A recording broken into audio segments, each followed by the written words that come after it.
Digger, first of all, how's the head? Yeah, it's good. There wasn't a lot in there to damage anyway, so just got it glued up and put my turban on. Yeah, it was. You did look rather swathed in bandages come the end of the game.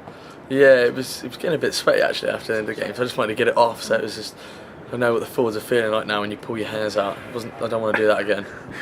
Happy staying on the wing then? Yeah, they'll leave the engine room to the big boys. They know what they're doing.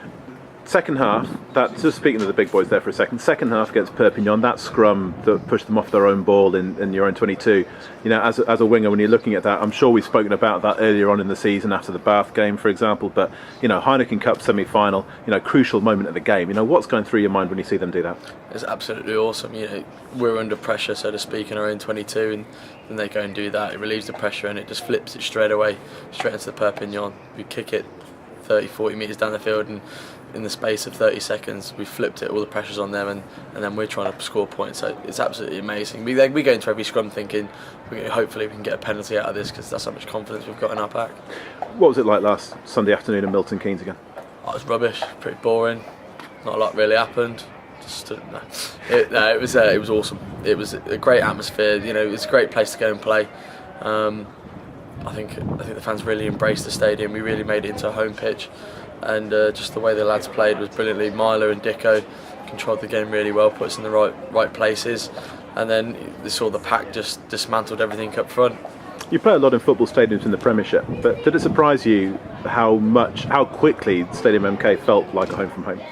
It did surprise me how quickly it changed. I was thinking it's just the little things outside, the flags, and then when you get inside, obviously the home fans are going to make it sound like a home game anyway, because we were 9-1 outweighing them in the crowd. I think it was very loud. I was just speaking to Foes today saying, how do you cope in those internationals with trying to talk to each other? There was only 22,000 there and I couldn't hear a thing he was saying. So we have to come up with some sort of sign language to try and work out what we're going to do. Yeah, have your own little kind of language in between. Yeah. Not looking ahead to the final just yet. It's Leeds this weekend. Just asking Jim earlier on, has it been difficult to get everybody up this week?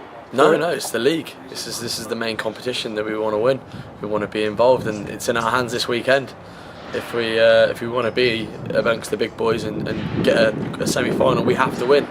It's not relying on anybody else. The ball's in our court, and if we want to be in the semi-finals, we've got to play well. So there's no chance for people not to be mentally switched on and physically up for it, because this is what our league, this is what our whole season's about.